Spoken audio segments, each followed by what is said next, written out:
যদি সবাই ফিরে যায়, ওরে ওরে ও ভাগা সবাই ফিরে যায়, যদি গহন পথে যাওয়ার কালে কেউ ফিরে না যায়, তবে পথের কাটা তুই রক্ত মাখা চরণ তলে একলা দলরে, তুই রক্ত মাখা চরণ তলে একলা দলরে, যদি তোর ডাক শুনে কেউ না আসে তবে একলা চলো রে।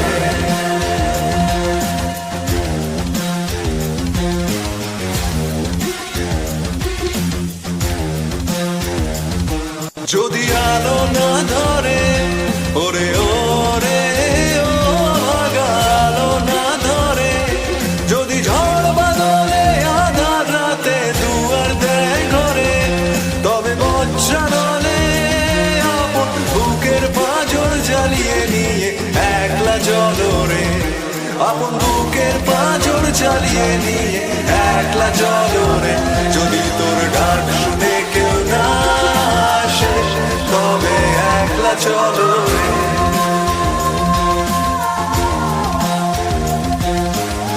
একলা চলো, একলা চলো, একলা চলো, একলা চলো রে। নমস্কার বন্ধুগণ, আশা করি আওয়াজ শোনা যাচ্ছে। হ্যাঁ, শোনা যাচ্ছে। আজ এই দিনটিকে আমরা মনের খাঁচায় তুলে রাখবো, কারণ আজ আমাদের সঙ্গে হাজির হয়েছেন দিগন্ত চক্রবর্তী, এবং যার একটা মুখ্য অ্যাচিভমেন্ট হলো যে তিনি কলেজে পড়েছেন আপাতত বছর আড়াই এবং বই লিখে ফেলেছেন 5টি। তো তরুণ তুর্কি হিন্দুত্ববাদী বুদ্ধিজীবী দিগন্ত বাবু, আপনাকে অনেক ধন্যবাদ আমাদের পডকাস্টে আসার জন্য। হ্যাঁ, নমস্কার। আর আপনি কি পড়াশোনা করেন? হিন্দুত্ববাদী বুদ্ধিজীবী। হ্যাঁ, সেটাই। আপনি এমনিতে কি করেন? হ্যাঁ, আমি তখন পলিটিক্যাল সায়েন্সে অনার্স চলছে আমার স্কটিশ চার্চ কলেজে, সাথে লেখালেখি চলছে। ও, আর সেখানে বামপন্থা কদ্দূর কি বুঝলেন?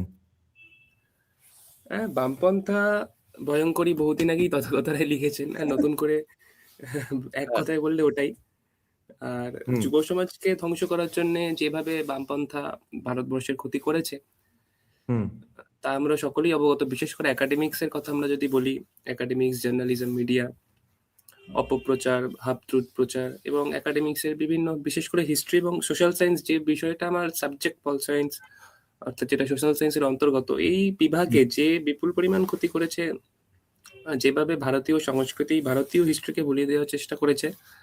যদিও এটা এখন ভালো লাগার বিষয় যে এনসিইআরটি কিংবা যে সংস্থাগুলি যারা একসময় এই বামপন্থী ইতিহাসবিদ, তাদের কথা মতো এরকম একচোখা বইগুলি প্রকাশিত হয়েছে, এখন কিছুটা হলো পরিবর্তন হয়েছে।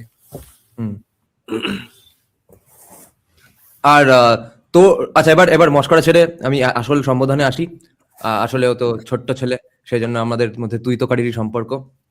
তো তোর বইটা নিয়ে খানিক আলোচনা করে নি, তারপরে আবার তোর আন্ডারস্ট্যান্ডিং অফ সোশ্যাল সায়েন্স আজকের দিনে, মানে তুই যেহেতু আমরা সবাই জানি যে social science ultimately anti India, anti Hindu বহু ছাত্র তৈরি করেছে, প্রফেসর তৈরি করেছে। এদিকে তুই ঘুরে ফিরে কেন সেখানেই ঢুকেছিস, কেন তুই বাইরে থেকে সেটাকে শুধু খিস্তি করে ক্ষান্ত থাকিসনি, সেটাতে একটু আসবো। তো আপাতত আগে তোর এই নতুন বইটাকে নিয়ে বল, তারপরে কিছুটা জানবো তুই আরো কি কি বই লিখেছিস, তারপরে আবার এই টপিকটায় ফিরবো। তো তোর নতুন বই ভারত, হিন্দুত্ব অ্যান্ড আরএসএস, কি নিয়ে বল বইটা? অ্যাকচুয়ালি ভারত, হিন্দুত্ব এবং আরএসএস, যদি ভারতবর্ষের কথা আমরা বলি, তো ভারতবর্ষ বলতে যেটা আমরা বুঝে থাকি, নট অনলি এ নেশন। তো শুধুমাত্র নেশন শব্দটি বললে হয়তো ভারতবর্ষের যে প্রকৃত মানে সেটা কিছুটা হলে বাদ থেকে যায়। আমরা ভারতবর্ষকে যে কারণে রাষ্ট্র এবং নেশন দুটি শব্দের মধ্যে একটা পার্থক্য রয়েছে বলে আমরা মনে করি, কারণ রাষ্ট্র একটি সাংস্কৃতিক এবং একটি সাংস্কৃতিক ধারণা, কিন্তু নেশন কথাটি বললে কোথাও গিয়ে হয়তো শুধুমাত্র একটি ভূখণ্ড এরকম আমরা মনে করে থাকি। কিন্তু ভারতবর্ষের যে ধারণা, সেটা বহু প্রাচীনকাল থেকে, সেটা শুধুমাত্র মেটেরিয়ালিস্টিক কোনো ধারণা নয়। এবং বর্তমানে আমরা যে ভারতবর্ষে বাস করছি, এটা ছাড়াও ভারতবর্ষের যে অখণ্ড ভারতের প্রসঙ্গ আমরা বলে থাকি, সেটা ভগৎ সিং রাজগুরুর লাহোর হোক কিংবা মাস্টারদা সূর্য সেনের চট্টগ্রাম, অর্থাৎ ভারতবর্ষের যে রূপরেখা আমরা বিষ্ণু পুরাণে পাই, উত্তরং ইয়ৎ সমুদ্রশ্চ হিমাদ্রশ্চৈব দক্ষিণাম বর্ষং তৎ ভারতং নাম ভারতী যত্র শান্ততি, অর্থাৎ হিমালয়ের দক্ষিণে এবং ভারত মহাসাগরের উত্তরে যেই দেশের অবস্থান, সেটাই হলো ভারতবর্ষ। এবং সেই ভারতবর্ষ কেমন ছিল এই নিয়ে আমার একটি বই রয়েছে, যেমন ছিল আমার দেশ ভারতবর্ষ। ভারতবর্ষের সংস্কৃতি কেমন ছিল, ভারতবর্ষের শিক্ষা ব্যবস্থা কেমন ছিল, ভারতবর্ষের সমাজ কেমন ছিল। তাই এই ভারতবর্ষের যে এখন আমরা দেখবো যে বহু বছর ধরে এটা ভুলিয়ে দেওয়ার চেষ্টা হয়ে এসেছে যে ভারতবর্ষ অনেক দিক থেকে উন্নতই ছিল। তো হুম। আমরা মনে করে থাকি বোধহয় ব্রিটিশরা এসেছে বা কিংবা বহিরাগতরা এসেছে বলেই ভারতবর্ষের উন্নতি হয়েছে। কিন্তু হ্যাঁ। আমরা যদি ম্যাক্স মুলারকে পড়ে থাকি, ম্যাক্স মুলারও কিন্তু একটা প্রসঙ্গে গিয়ে স্বীকার করেছেন যে হুম। ভারতবর্ষ কাছ থেকে বিদেশিরা অনেক কিছু শিখেছে। হুম। তো সেরকমই ভারতবর্ষের শিক্ষায় আমরা দেখে থাকি যে নালন্দা এবং তক্ষশিলা বিশ্ববিদ্যালয়ের যে বিশাল ব্যাপ্তি ছিল, তাদের হুম। যে শিক্ষার যে গুণগত মান, যে কারণে বিদেশিরা সেই সময় ভারতবর্ষে পড়াশোনার জন্য আসতো। আর আজকের সেই তক্ষশিলা কিন্তু বর্তমানের পাকিস্তানে।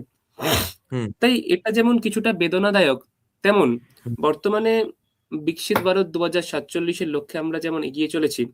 ভারতবর্ষকে আবারও বিশ্বগুরু ভারতের দিকে এগিয়ে নিয়ে যাওয়ার দিকে আমরা প্রচেষ্টা নিয়েছি এবং আংশিকভাবে হলেও সফল। কারণ হুম। ভারতবর্ষের যুব সমাজকে যদি পুরোপুরি বামপন্থা মানসিকতার বলা হয় তাহলে হয়তো কিছুটা ভুল হবে। কারণ হুম। আজকের সমাজ, আজকের যুব সমাজ, ভারতবর্ষের যে 65% পপুলেশন কিন্তু আন্ডার 35 এজ। তো তারা কিন্তু বুঝতে শিখেছে যে ভারতবর্ষ কোন দিকে এগিয়ে চলেছে, ভারতবর্ষের ইতিহাস কিরকম ছিল। হুম। তাই আমরা আবারও কিন্তু ভারত আবার জগৎ সভায় শ্রেষ্ঠ আসন লবে সেই দিকে এগিয়ে চলেছি। তো সেই ভারতবর্ষের সাথে হিন্দুত্বের সম্পর্ক। আ হুম। সম্প্রতি হিন্দুইজম ডিবেট নিয়ে যে সেই দীপকের বক্তব্যে বেশ একটু শোরগোল পড়েছে এবং এই বিষয় নিয়ে বহুল চর্চা হচ্ছে যে হুম। হিন্দুত্ব কোথা থেকে এলো। তো হিন্দুত্বের সাথে আমি যদি বাংলার কনটেক্সট এ বলি, যে হুম। কথাটি বারবার বলা হয় যে এটি বহিরাগত শব্দ, হুম। সাভারকার বহিরাগত। কিন্তু এটা আমি হুম। সবাই জানেন, তবে আবার বলে দিই যে চন্দ্রনাথ বসু হুম। যিনি হুম। 1892 সালে লিখেছিলেন হিন্দুত্ব, হিন্দুর প্রকৃত ইতিহাস।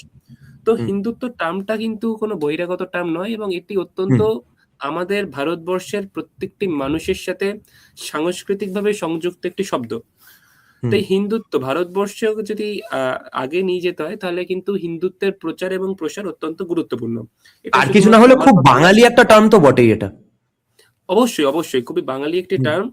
কারণ হুম। যিনি এই টার্মটির জন্ম দিয়েছিলেন তিনি নিজে খোদ একজন বাঙালি, চন্দ্রনাথ বসু। এবং হুম। হিন্দুত্বের যদি প্রাণপুরুষ আমরা বলে থাকি, সেটা যিনি আমেরিকায় বুকে ভারতবর্ষ তথা হুম। হিন্দুদের নাম উজ্জ্বল করেছিলেন স্বামী বিবেকানন্দ হোক, কিংবা হুম। ভারত মাতার ছবি যিনি অঙ্কন করেছিলেন। হুম। প্রত্যেকেই কিন্তু প্রত্যেকটা বিষয়ের সঙ্গে কিন্তু বাঙালিদের একটি আত্মিক সম্পর্ক রয়েছে। হ্যাঁ।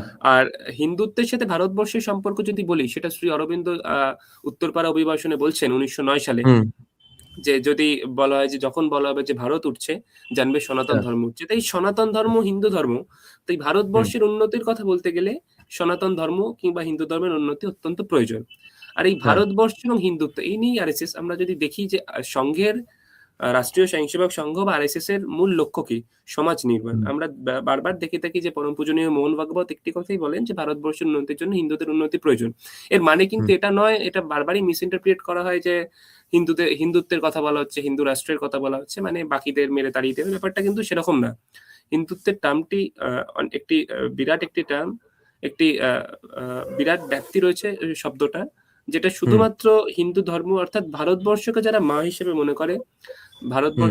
ভারত মাতাকে যারা নিজের মা হিসেবে শ্রদ্ধা দেন, হুম। ভারতবর্ষের সংস্কৃতিকে যারা নিজের বলে মনে করেন, তাদেরকেই হিন্দু বলে আমরা মনে করি। তো হুম।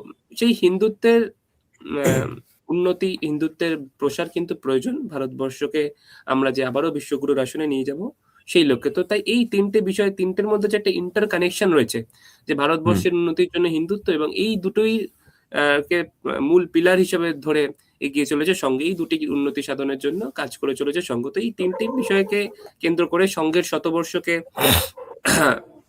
সংঘের শতবর্ষে এই বইটি প্রকাশিত হয়েছে সুরুচি প্রকাশন থেকে। হুম। তোর তোর বেড়ে ওঠাটা তো অনেকটা এই হিন্দুত্ববাদী ইকোসিস্টেমের মধ্যেই খানিকটা। তো এই বইটা লিখতে গিয়ে কি তোকে আদৌ কিছু নতুন রিসার্চ করতে হলো, না সবই জানতি যা লিখলি? বা রিসার্চ করতে গিয়ে নতুন আ কিছু কি জানতে পারলি? হ্যাঁ, নতুন কিছু বলতে আমি বেশ কিছু অধ্যায়ে যে ওয়েস্টার্ন পয়েন্ট অফ ভিউ ভারতবর্ষের প্রতি কিরকম, কিংবা হুম। হিন্দুদের প্রতি কিরকম, এই ব্যাপারটা নিয়ে আমি কিছু কাউন্টার করেছি। কারণ বারবার আমাদের এই বিষয়টাতেই গুলিয়ে দেওয়ার চেষ্টা হয় যে ওয়েস্ট এটা বলছে, তার মানে ভারতবর্ষের এটা ছিল না। কিন্তু এই হুম জায়গাটা আমাদের মনে রাখা প্রয়োজন, যে ম্যাক্স মুলারের মতো মানুষেরা সেই রকম নামকরা ওয়েস্টার্ন যারা ফিলোসফার, সোশিওলজিস্ট, তারা কিন্তু হুম স্বীকার করছেন যে ভারতবর্ষ কিরকম ছিল। স্বামীজি হুম যখন 1893 সালে চিকাগোতে গেলেন এবং হুম 1897 এ ভারতবর্ষে ফিরলেন, এই যে 3.5 বছর তার আমেরিকা জার্নি, তার হুম মধ্যে যে সমস্ত নামকরা বিদেশীদের তিনি সাথে তার সাক্ষাৎ হয়েছিল, তারা কিন্তু প্রত্যেকেই স্বীকার করেছেন যে ভারতবর্ষের কথা এবং স্বামী বিবেকানন্দের কথা। তো হুম সেরকমই ভারতবর্ষের এই যে বহু ক্ষেত্রে যে এগিয়ে থাকার কথা, তা কিন্তু বহু বিদেশীরা স্বীকার করেছেন, সেরকম সেই স্তরের মানুষেরা। কিন্তু আমাদের হুম শিক্ষা ব্যবস্থা আমাদেরকে এমনভাবে গড়ে তুলেছে যে আমাদের কিছুই ছিল না। আমরা সব হুম বিষয়ে পিছিয়ে ছিলাম। তো এই ব্রিটিশ তো আমরা যে দেশ সবদিকে এগিয়ে ছিল তাকে বলা হলো মেকিং অফ এ নেশন। তো এটা আমাদের হ্যাঁ দুর্ভাগ্য। তো এই হুম বিষয়গুলো কাউন্টার করার আমি চেষ্টা করেছি হুম এবং ভবিষ্যতেও করব, এই আরকি। হুম আচ্ছা দিগন্ত, ম্যাক্স মুলারের কমপ্লিমেন্ট যা ভারতীয় সভ্যতা নিয়ে, হুম, সেটা নিয়ে না আমার একটা কনফিউশন আছে। কারণ ওনারা তো সবাই তো আর্য আক্রমণ তত্ত্বে বিশ্বাস করতেন। তা ওনারা কি এই হ্যাঁ, হ্যাঁ। কারণে ভালো বলছিলেন যে আফটার অল তো এরা আর্যই ছিল, আমরাও আর্য এরাও আর্য, সেই জন্য ভালো ছিল? আ দেখো, আর্য আক্রমণ তত্ত্ব যে একটি বামপন্থীদের চাপিয়ে দেওয়া ধারণা, এটা কিন্তু প্রুফ হয়ে গেছে। আমরা হুম যদি হুম রমিলা থাপার সম্ভবত 2002 সালে দ্য হিন্দু আচ্ছা, তুই পত্রিকায় বলছিস একটি যে মানে ম্যাক্স মুলার যদি আর্য আর্য ভেবেও থাকে, তাহলে আলটিমেটলি উনি তো ফ্যাকচুয়ালি ওটাতে ভুল, কিন্তু অ্যাপ্রিসিয়েট করেছেন সেটা ফ্যাক্ট, তাই আমাদের সেটা হ্যাঁ, হ্যাঁ, হ্যাঁ। এমব্রেস করলেও হোয়াট চাপ নেই। What India right right teachers, এরকম সম্ভবত বইটার নাম। সেখানে হ্যাঁ হ্যাঁ প্রধানত সংস্কৃত বা বা পৃথিবীকে কি শিখিয়েছে বাকি ল্যাঙ্গুয়েজকে, হ্যাঁ এই হ্যাঁ প্রসঙ্গ সেটাই। বলতে গিয়ে হুম অনেকেই বলে থাকেন সংস্কৃত ডেড ল্যাঙ্গুয়েজ, এরকম একটি তকমা দেয়া হয়। কিন্তু হ্যাঁ এই সংস্কৃত হ্যাঁ বাকি ভাষাকে কি বিশাল পরিমাণ অবদান রেখেছে, সেই প্রসঙ্গ হ্যাঁ বলেছেন এবং ভারতবর্ষের অবদানও সেই প্রসঙ্গে উঠে এসেছে। হ্যাঁ। আচ্ছা, হুম। একটা দুটো সেন্টেন্সে বললে আরএসএস তোর কাছে কি? আরএসএস কি জিনিস? দেখো, সংঘের লক্ষ্য পরম বৈভবশালী ভারত নির্মাণ, যেটা সংঘের প্রার্থনাতেও রয়েছে, পরম বৈভবম নেতুমে তৎস রাষ্ট্রম।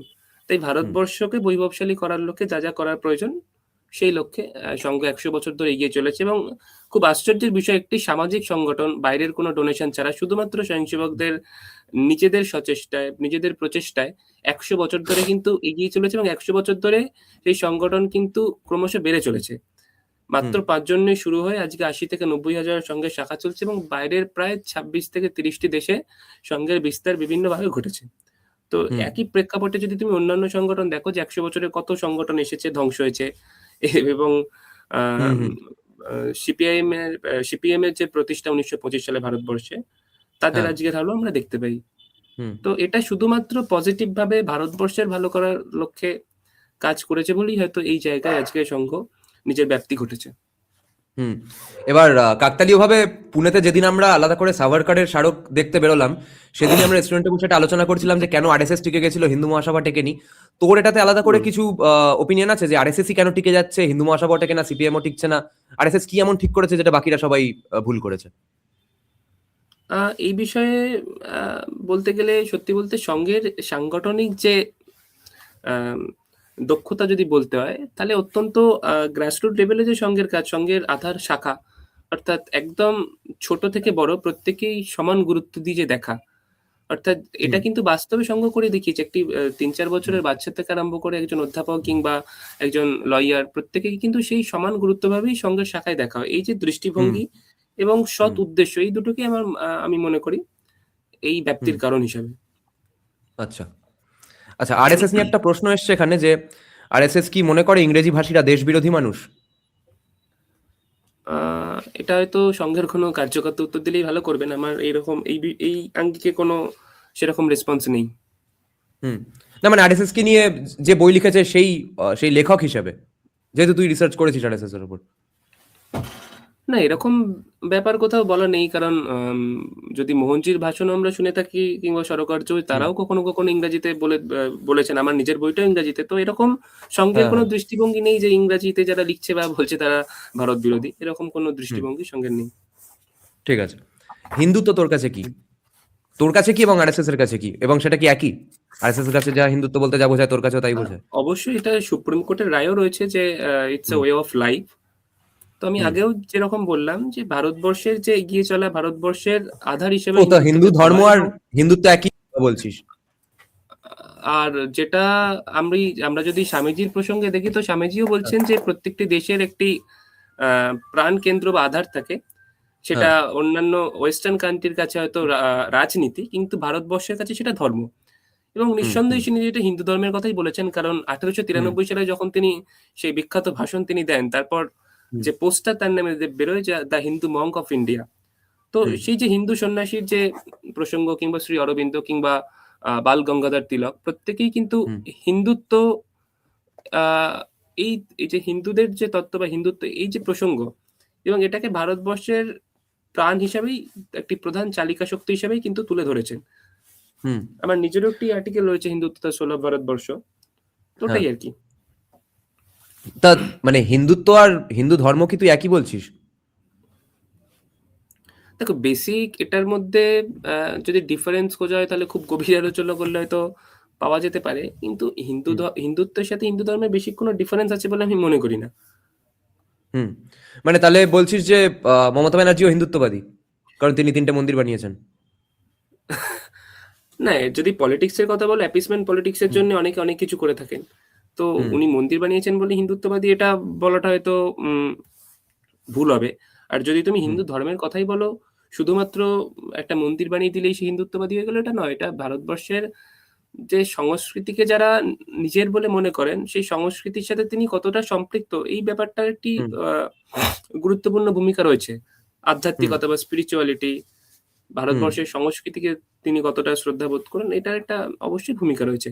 শুধুমাত্র একটা তিনি অ্যাপিসমেন্ট পলিটিক্সের জন্য মন্দির বানিয়ে দিলেন বলে তাকে আমি হিন্দুত্ববাদী বলবো, এটা হুম অপব্যাখ্যা ছাড়া কিছুই হবে না। হুম আহ, স্বামীজির সিগনিফিকেন্সটা আজকের দিনে কোথায়? অবশ্যই স্বামীজির সিগনিফিকেন্স আজকের দিনে শুধু নয়, আগামী দিনেও থাকবে।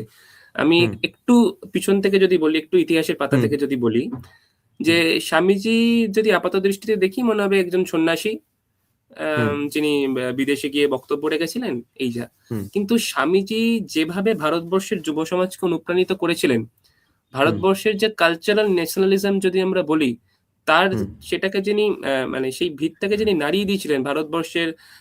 যদি আমরা ভারতবর্ষ কেন পরাধীন হয়েছিল, ভারতবর্ষে তো সব ছিল।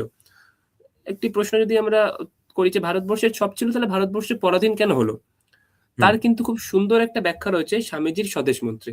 স্বামীজি স্বদেশ মন্ত্র কি বলছেন? এ ভারত এই পরানুবাদ, পরানুকরণ, পরমুখাপেক্ষা। তিনি কিন্তু 3টি প্রধান কারণ উল্লেখ করলেন, যে পরানুবাদ, পরের অনুকরণ এবং পরের মুখাপেক্ষী হয়ে থাকা। যে 3টি কারণে ভারতবর্ষের সবকিছু ছিল, তা হুম সত্ত্বেও ভারতবর্ষ তার সেই স্বাধীনতা হারালো। এবং শুধু হারালো শুধু না, কয়েকশো বছর ধরে, সেটা 800 বছরের ইসলাম শাসন হোক কিংবা হ্যাঁ 200 বছরের ব্রিটিশ শাসন, তো হুম ভারতবর্ষের মানুষের মাথায় যে দাসসুলভ দুর্বলতা, এই যে চাটুকারিতার একটা মানসিকতা তৈরি হয়েছিল, সেই মানসিকতাকে তিনি যেভাবে ভেঙে গুড়িয়ে দিয়েছিলেন, সেটাকে কিন্তু হুম ভয় পেয়েছিল ব্রিটিশ সরকার। তাই হুম স্বামীজি মারা গেলেন 1902 সালে। আর হুম 1918 সালে জাস্টিস রাওলাটের নেতৃত্বে সিটিজেন কমিটির রিপোর্টে লেখা হলো, Vivekananda become dangerous after is death. তো হুম বিবেকানন্দ মারা যাওয়ার 16 বছর পর ওই সিটিজেন কমিটির রিপোর্টের 15 নম্বর পাতায় কিন্তু ভয়ের সাথে ব্রিটিশ সরকারটা লিখতে বাধ্য হলো। এবং হুম বিবেকানন্দ কিভাবে ভারতবর্ষকে অনুপ্রাণিত করেছিল, ভারতবর্ষের সেই সময় যুব সমাজকে প্রত্যক্ষভাবে অনুপ্রাণিত করেছিল, এই সিটিজেন কমিটির রিপোর্টই বলছে, যে যখন বিপ্লবীদের আস্তানায় হানা দেওয়া হতো, 3টে জিনিস পাওয়া যেত। একটা হচ্ছে ভারত মাতার ছবি, দ্বিতীয় হচ্ছে বঙ্কিমচন্দ্রের আনন্দমঠ, এবং 3 নম্বর হচ্ছে স্বামী বিবেকানন্দের বর্তমান ভারত। তা এই থেকে স্পষ্ট যে কিভাবে তিনি প্রত্যক্ষভাবে, তিনি নিজে হয়তো বন্দুক ধরেননি, কিন্তু হুম শত শত হাজার হাজার যে সমস্ত যুবকেরা নিজের প্রাণকে বাজি রেখে ভারত মাকে পরাধীনতার শৃঙ্খল মোচনের জন্য বন্দুক হাতে রাস্তায় নেমেছিলেন, বন্দুক হাতে স্বাধীনতার শপথ নিয়েছিলেন, তারা কিন্তু বিবেকানন্দকে প্রেরণা হিসেবে মনে পড়তো। এবং বেঙ্গল ভলেন্টিয়ার্স এর প্রতিষ্ঠাতা হেমচন্দ্র ঘোষ 1972 সালে উদ্বোধনের একটি ইন্টারভিউ দিয়েছিলেন। একটি বইও রয়েছে, স্বামী বিবেকানন্দ ভারতবর্ষের স্বাধীনতা সংগ্রাম। তো সেই বইতে কিন্তু হেমচন্দ্র ঘোষ ইন্টারভিউতে বলছেন যে বিবেকানন্দ কিভাবে ওই পরাধীন, মানসিকভাবে বিকারগ্রস্ত ভারতবর্ষকে জাগিয়ে তুলেছিলেন। এবং সেই জাগিয়ে তোলা কিন্তু শুরু হয়েছিল 1893 সালে চিকাগোর ভাষণ থেকে। হুম একবার আমরা যদি সেই কনটেক্সটটা ভেবে দেখি, এখন ভারতবর্ষ অনেক অনেক ডেভেলপ জায়গায় রয়েছে, ভারতবর্ষের সারা বিশ্ব মাঝেও একটা যথেষ্ট স্থান রয়েছে, কিন্তু হ্যাঁ 1893 শত শত বছর হ্যাঁ ধরে পরাধীন দেশ, সেই দেশের প্রতিনিধি হ্যাঁ হিসেবে যেভাবে তিনি অবশ্যই 1893 সালের 11ই সেপ্টেম্বর বললেন এবং হ্যাঁ পরবর্তীতে 2রা নভেম্বর আলাসিঙ্গাকে পত্রতে তিনি লিখছেন যে, "আমি হুম যখন বললাম যে, হে America, the sisters and brothers of America", তখন হুম 5 মিনিট ধরে করতালি পড়ল। এই যে বিবেকানন্দ, এই হুম বিবেকানন্দ যখন 1897 সালে ভারতবর্ষে ফিরলেন, 15ই জানুয়ারি কলম্বোতে বললেন, 3.5 বছর বিদেশ ভ্রমণের পর কিন্তু তিনি বলছেন, "যদি পৃথিবীতে এমন কোন দেশ থাকে যাদের পুণ্যভূমি নামে বিশেষিত করা যাইতে পারে, তা আমার দেশ ভারতবর্ষ।" হুম এবং তিনি বলছেন যে ভারতবর্ষের গুণাবলী তিনি বলছেন, ৬ টা গুণ তিনি বললেন, ক্ষমা, দয়া, পবিত্রতা, শান্তাভাব। তো এই যে গুণগুলি এগুলো ভারতবর্ষের মধ্যে আছে, আধ্যাত্মিকতা এবং অন্তর্দৃষ্টি। এই ৬ টা গুণের কথা উনি বললেন। এবং যেই কারণে ভারতবর্ষে পুণ্যভূমি। অর্থাৎ ৩.৫ বছর বিদেশে থাকার পরও দেশের প্রতি যে শ্রদ্ধা, তিনি যেভাবে হুম মানুষের কাছে সেটাকে ফুটিয়ে তুললেন, সেই থেকে হুম কিন্তু একটা কালচারাল অ্যাওয়েকেনিং কিন্তু আমরা দেখতে পাই। এবং হুম সেই বিবেকানন্দকে বিপ্লবীরা যেভাবে নিজের প্রেরণা হিসেবে তুলে রেখেছিলেন, হ্যাঁ সেটা হেমচন্দ্র ঘোষ হোক কিংবা সেই সমসাময়িক যে সমস্ত বিপ্লবীরা, আ হুম তারা কিন্তু তাদের বিভিন্ন লেখনী থেকে কিন্তু আমরা পাই। হুম আচ্ছা, দর্শকদের একটু মনে করিয়ে রাখি যে আফটার অল কিন্তু এই বইটা আপনাদের পড়ে দেখতে হবে। বইটার লিঙ্ক কিন্তু ডেসক্রিপশন বক্সে দেওয়া আছে। আচ্ছা দিগন্ত, স্বামী বিবেকানন্দর অ্যাকসেপ্টেন্স নিয়ে আজকাল অনেকটাই কথা হয়। টলারেন্সের থেকে অ্যাকসেপ্টেন্স আরো ভালো। তো এবার অ্যাকসেপ্টেন্সটার নিয়ে সমস্যা তো নিশ্চয়ই কিছু তুই বুঝতেই পারিস যে মানে কিছু রাগ ঢাক না রেখে শুধু অ্যাকসেপ্টই করে চলবো, টলারেটের থেকেও এগিয়ে গিয়ে অ্যাকসেপ্ট করে বসবো, তাহলে কি করে আমরা বেঁচে থাকবো? অ্যাকসেপ্টেন্সটা নিয়ে তোর ডিফেন্সটা কি? না দেখো, এই এই সমস্যাটা হয় কারণ আমরা একটা প্রেক্ষিতে বিবেকানন্দকে হ্যাঁ পড়েছি বলে। হ্যাঁ যদি পুরোপুরি স্বামীজির রচনাবলী আমরা পড়ি, তাহলে আমরা দেখব হুম স্বামীজি ২ টি জায়গায় খুব কড়া ভাষায় ভাষণ দিয়েছিলেন। একটা হচ্ছে রাইসিং হ্যাভেলিতে পাঞ্জাবে যিনি যখন ভাষণ দিয়েছিলেন, কারণ উনি বুঝেছিলেন যে পাকিস্তান ওই পার্টটা ভারতবর্ষে থাকবে না। আর দ্বিতীয় হুম হচ্ছে ১৯০১ সালে ঢাকায় ভাষণ। এবং কাকতালীয়ভাবে হোক বা তার দূরদর্শিতা, এই ২ টি অংশই কিন্তু ভারতবর্ষে নেই। এবং হুম এই ২ টি জায়গায় কিন্তু তিনি খুব কড়াভাবে বলেছিলেন যে দেশের হুম অখণ্ডতা রক্ষায় মানুষকে হুম কিভাবে এগিয়ে আসা প্রয়োজন। সেখানে কিন্তু কোনো হুম টলারেন্স এর কথা উনি বলেননি। তিনি টলারেন্স এর হুম কথা কোথায় বলেছেন? তিনি টলারেন্স হুম এর কথা বলেছেন ২৭শে সেপ্টেম্বর ১৮৯৩ চিকাগো হুম বক্তৃতায় শেষ দিনের শেষ লাইন। তিনি কি বললেন? যে "শত বাধা সত্ত্বেও সমগ্র ধর্মের মধ্যে লিখিত হইবে বিবাদ নয় সহায়তা, বিনাশ নয় হুম পরস্পরের ভাবগ্রহণ, মতবিরোধ নয় হুম সমন্বয় শান্তি।" তো হুম টেকনিক্যালি যদি ব্যাপারটা আমরা বুঝি, আমরা হুম আজও দেখে থাকি যে যখন কোনো বিদেশ নীতির ক্ষেত্রে আমরা দেখে থাকি, সেখানে কিন্তু যখন কোনো বার্তা দেওয়া হয় খুব বুঝে শুনে, খুব একটা মার্জিতভাবে দেওয়া হয়। তো হুম স্বামীজি যখন এই অ্যাকসেপ্টেন্স, টলারেন্স এর কথাটা বলছেন, আমাদের মাথায় রাখতে হ্যাঁ হবে তিনি বলছেন অন্যান্য ধর্মের প্রতিনিধিদের সামনে হুম ভারতবর্ষের হুম একজন প্রতিনিধি হয়ে। হ্যাঁ আর তিনি যখন গ্রাউন্ডে বলছেন, সেটা রাইসিং হুম হ্যাভেলি হোক বা কিংবা ১৯০১ সালের ঢাকায় জগন্নাথ কলেজের মাঠে, সেই জায়গায় হুম কিন্তু উনি সেই রিয়েলিটি অনুযায়ী বার্তা দিয়েছেন। আমরা হয়তো এই জায়গাগুলি অতটা ফোকাস করি না বলে আ হুম এই বিভ্রান্তি আমাদের মধ্যে তৈরি হয়। হ্যাঁ দুটো তিনটে তোর জন্য ভালো ভালো প্রশ্ন এসছে এই কনটেক্সটেই, সেগুলো একটু হ্যাঁ, নিয়ে নিচ্ছি। হ্যাঁ তোর অবশ্যই। মতে হিন্দু কে? হিন্দুর পরিভাষা কি? না আমি আবারও বললাম, যদি আমি হিন্দুর পরিভাষা বলি তাহলে হুম ভারতবর্ষকে যারা মা হিসেবে মনে করে সেটাকেই আমরা হিন্দু বলব, যেটা আমরা বিষ্ণু পুরাণে বলছি ভারতে যত্র সন্ততি। তো সাভারকারের হিন্দুর ডেফিনেশনটা যেটা। পরিভাষা হিন্দুর পরিভাষা আমার কাছে এটাই। হুম যারা ভারতবর্ষের সংস্কৃতিকে নিজের বলে মনে করে, যারা দেশকে মা হিসেবে মনে করে, দেশের হ্যাঁ জন্য আ আ নিজেকে উজাড় করে দিতে প্রস্তুত, তারাই হ্যাঁ ভারতবাসী এবং তারাই হিন্দু। হুম বাংলা কি আবার কোনোদিন হিন্দুত্ববাদী রাজনীতির ঘাঁটি হবে? আর যদি হয় তাহলে তার মধ্যে আরএসএস এর ভূমিকা কিরকম হবে? দেখো, সংঘের যদি প্রেক্ষাপট থেকে আমরা ধরি, ১৯২৫ সালে যখন সংঘের প্রতিষ্ঠা হয়, সেই সময় থেকেই কিন্তু সংঘ প্রতিষ্ঠাতা পূজনীয় ডাক্তারজি কিন্তু রাজনীতির সাথে সংঘের একটি আ আ পার্থক্য, একটি দূরত্ব বজায় রেখেছিলেন। দূরত্ব। এবং যেই হুম কারণে বারবার প্রশ্ন আছে যে সংঘের অবদান কি স্বাধীনতা সংগ্রামে? হ্যাঁ তো রাজনীতির সাথে কিন্তু সংঘ কখনোই প্রত্যক্ষভাবে নিজেকে নিযুক্ত রাখে না এবং আগামী হুম দিনেও রাখবে বলে আমার মনে হয় না। আর বাংলার হুম কথা যদি বলতে হয় তাহলে বাংলা ভারতবর্ষের অন্যতম প্রাণকেন্দ্র। হুম যেই আ যেই রাজ্য স্বামী বিবেকানন্দ, শ্রী অরবিন্দ, রবীন্দ্রনাথ ঠাকুর থেকে আরম্ভ করে, যদি আমরা অখণ্ড বাংলার কথা বলি, মাস্টারদা সূর্য সেন, প্রীতিলতা ওয়াদ্দেদারদের মতো মানুষদের জন্ম দিয়েছে। সেই বাংলা ভারতবর্ষকে যখন আমরা বলছি অ্যাওয়েকেনিং এর কথা বলছি, সেই অ্যাওয়েকেনিং এ সেই বিশ্বগুরু ভারতের পথে যখন ভারতবর্ষ এগিয়ে চলছে, সেই বাংলার পুনর্জাগরণ তো অবশ্যই প্রয়োজন। সেটা হুম তুমি আমি দুজনেই স্বীকার করব। এবং হুম কিভাবে সেটা আসবে সেটা অনেকটা রাজনৈতিক হয়ে যাবে হয়তো সেই হ্যাঁ প্রেক্ষাপট। হুম আহ, পশ্চিমবঙ্গে আরএসএস সফল না ব্যর্থ? দেখো, সফলতা বা ব্যর্থতা যদি সংঘের বিচার করতে, এটা তো কোনো কম্পিটিশন না। কিন্তু হুম একইভাবে ভারতবর্ষে যেমন সংঘের কাজ বেড়েছে, তেমন পশ্চিমবঙ্গে বেড়েছে। এবং শুনলে হয়তো অবাক হবে হুম যে হুম সংঘের শাখা সব থেকে বেশি কিন্তু মানে সংঘের একটি ডিস্ট্রিক্টে 100টা শাখা, এই যে হুম পরিসংখ্যান, এটা কিন্তু মুর্শিদাবাদে হুম। ফার্স্ট হয়েছিল।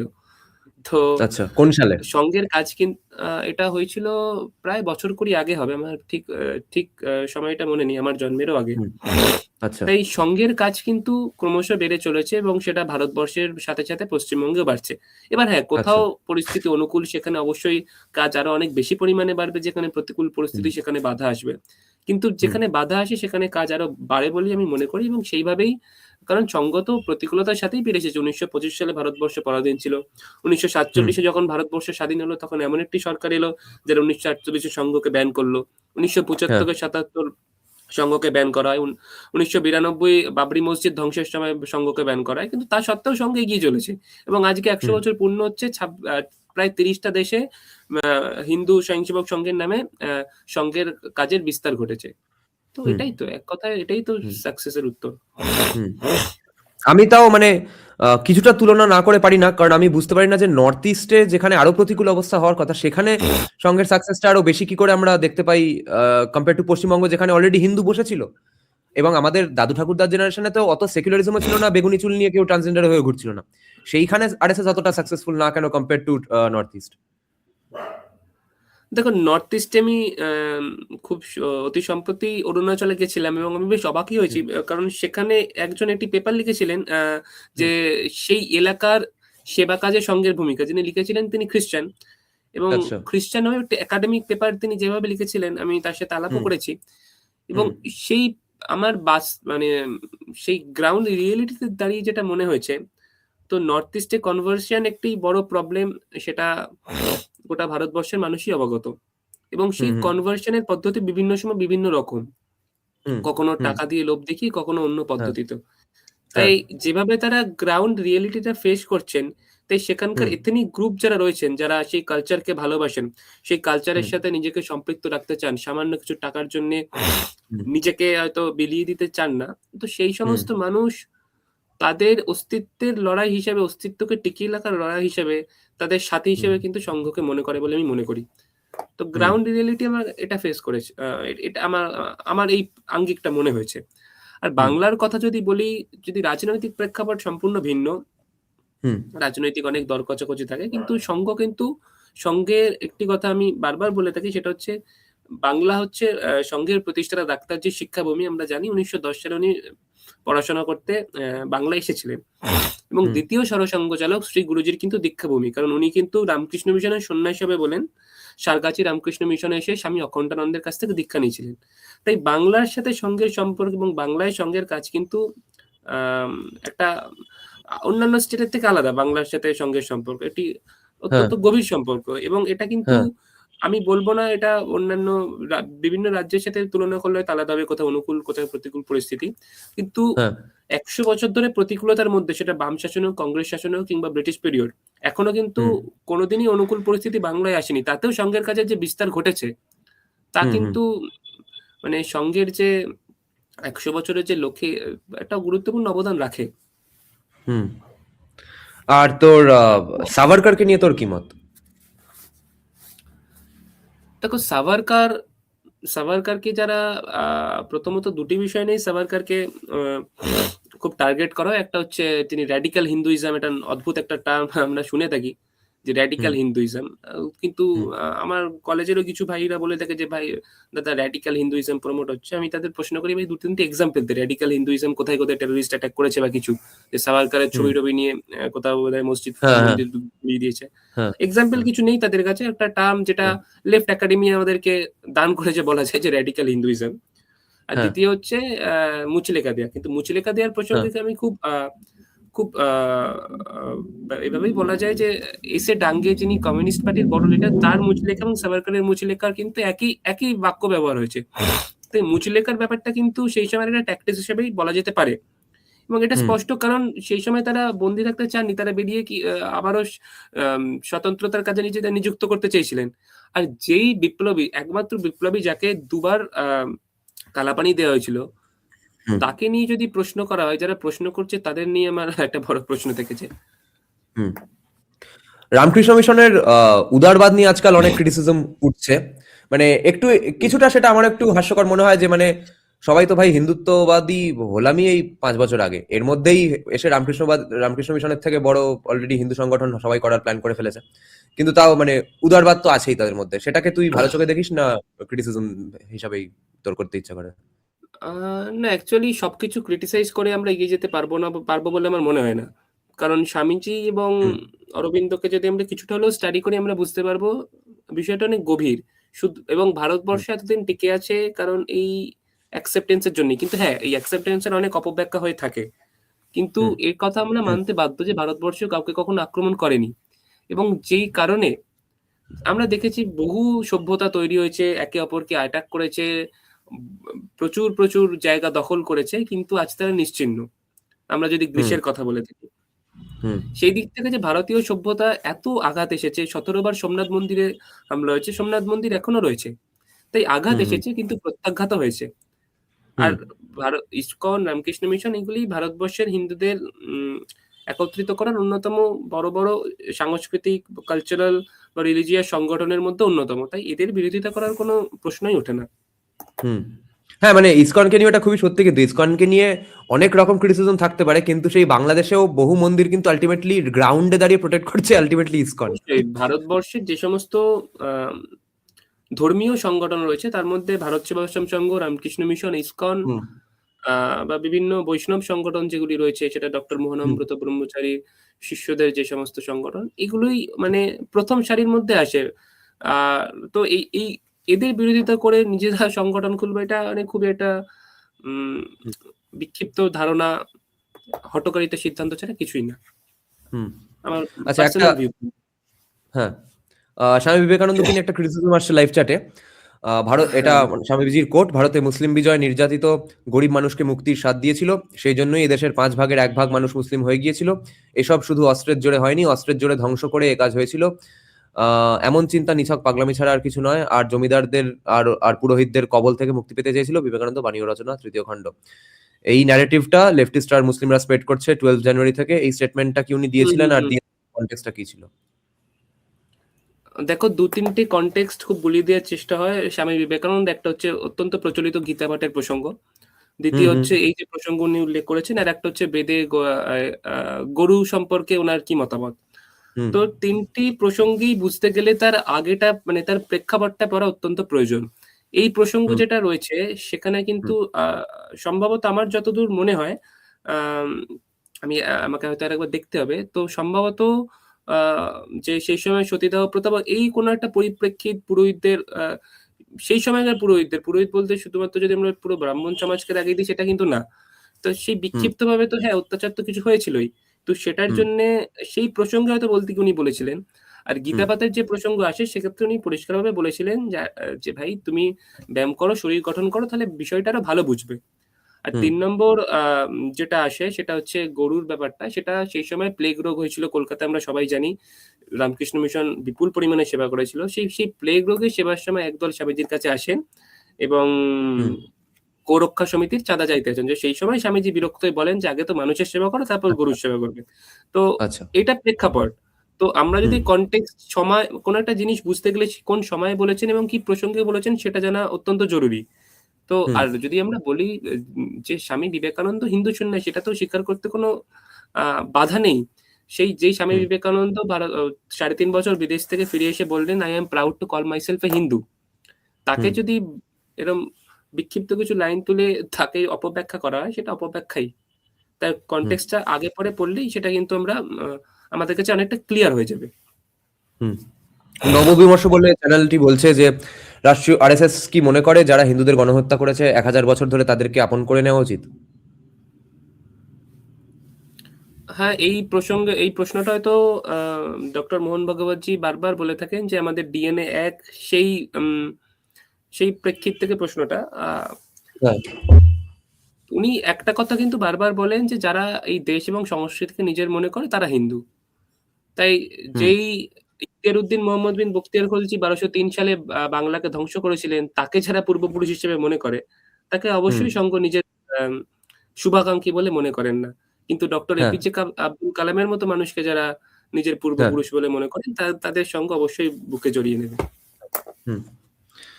আহ, আমরা কলেজের প্রশ্ন এমনি আসতাম পরে, ঠিক আছে, আগেই নিয়ে নিয়ে এটা। তো হুম। ওর বয়সী যারা, ওর বন্ধু বান্ধব কলেজের যারা রাষ্ট্রবাদী চেতনায় চিন্তাধারায় বিশ্বাসী, তারা ভবিষ্যতে একাডেমিয়াতে যেতে কতটা ইচ্ছুক, এবং তার জন্য কি নামকরা একটা বিদেশি ডিগ্রির প্রয়োজন? আমার মতে তো প্রয়োজন। হ্যাঁ, তোরও তো মতে বোধ হয় প্রয়োজন। এই হ্যাঁ, এই বল নিয়ে বল। তো অলরেডি আমার কথা হয়েছে।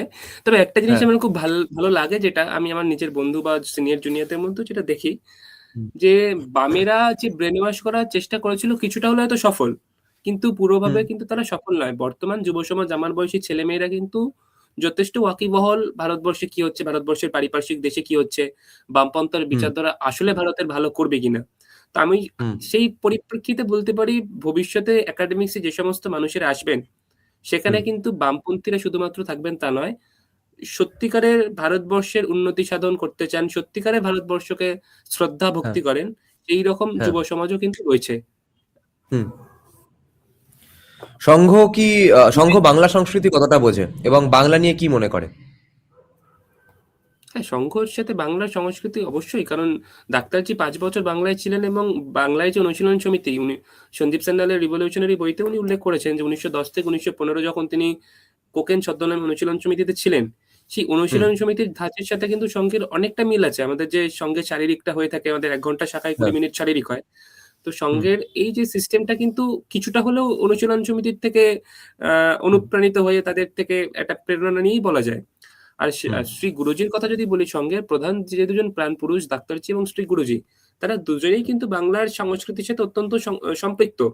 এবং সংঘের যে হুম। বিবিধ সংগঠনগুলি রয়েছে, সেটা তুমি এবিভিপির কথা অর্থাৎ ছাত্র সংগঠন, হুম। তারাও হুম।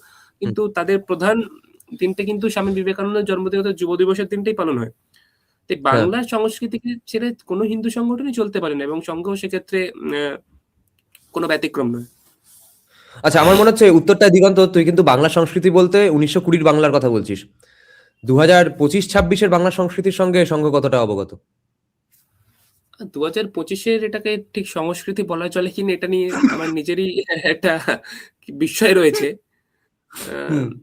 কিন্তু ওই বঙ্কিমচন্দ্রের কথাকেই প্রেরণা হিসেবে নিতে হয় যে বাংলার ইতিহাস চাই নাই, নহিলে বাঙালি মানুষ হবে না। হুম। কিছুটা হলেও হয়তো বাঙালি বুঝতে পারছে সেই আসল ইতিহাস স্মরণ করা প্রয়োজন ভবিষ্যতে এগিয়ে যাওয়ার জন্য। হুম। হুম। অরাজনৈতিক এটুকুই বলব। হ্যাঁ। তোর আগের ৪টে বই কি কি নিয়ে? প্রথমত স্বাধীনতা সংগ্রামে আমার অত্যন্ত নিজের আকর্ষণ রয়েছে ওই বিষয়গুলি নিয়ে। ১ম বইটা আমার ছিল মনীষী হুম। গাথা। ২০ জন হুম। মহাপুরুষের জীবন নিয়ে। আমি খুব ছোট বয়সে ওটা লিখেছি। আ হুম। 12 এ পড়ি যখন।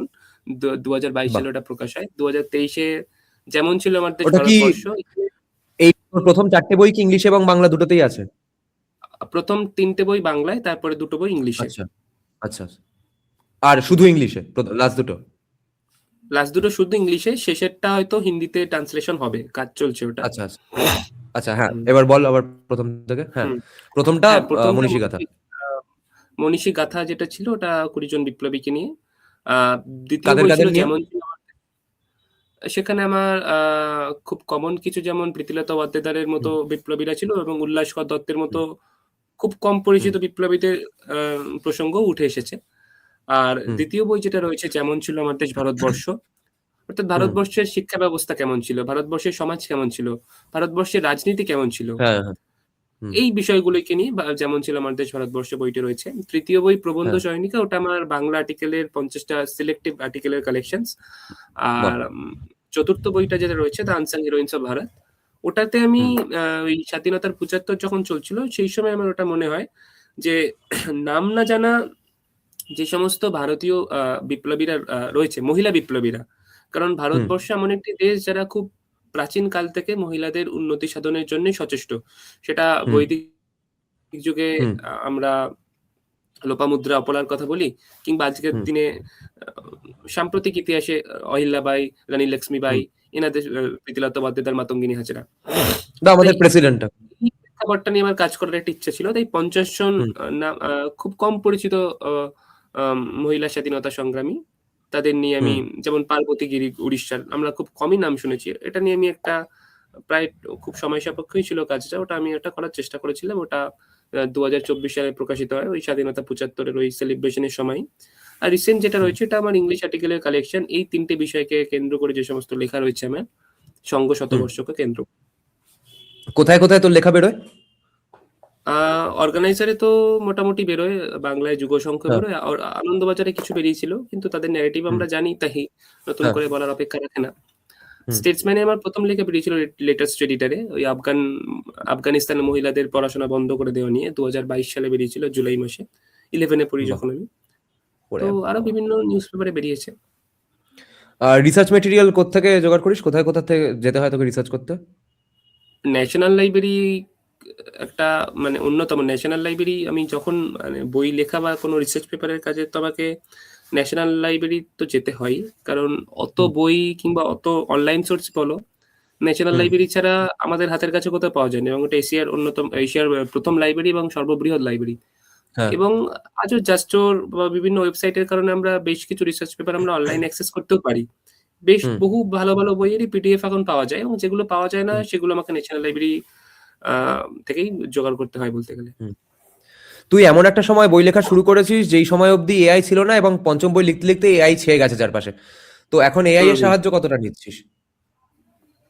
দেখো, এআই এর সাহায্য আমি সত্যি বলতে লেখাতে কখনো নিইনি। কারণ এআই এর তুমি বাহ! যেকোনো চেঞ্জ যদি করো সেটা খুবই আম মেটেরিয়ালিস্টিক টাইপের, মানে কথার যে ভাবটা কিন্তু এআই এর মধ্যে থাকে না।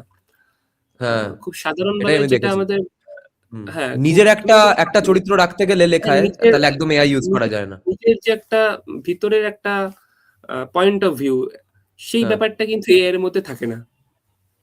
ভাষাতে আত্মিক যে ফুটেই ওঠে না ওটা। ব্যাপারটা আত্মিক হ্যাঁ, ব্যাপারটা কিন্তু কোনোভাবেই এআই এর মধ্যে আসে না।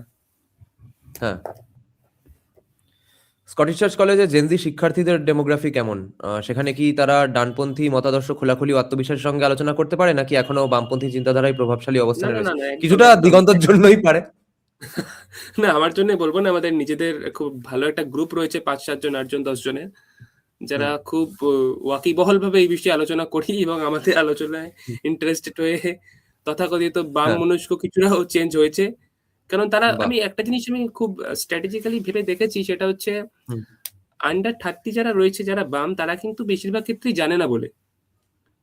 হ্যাঁ, তারা অবশ্যই। বামেদের সেই ক্রুড ইতিহাস জানে না বলে। কারণ তুমি হ্যাঁ, নিজে একজন, তুমি হ্যাঁ, নিজে এটা খুব ভালো সাক্ষী। কারণ তুমি বলতে হ্যাঁ, পারবে। আমি নিজেও দেখেছি কথা বলে।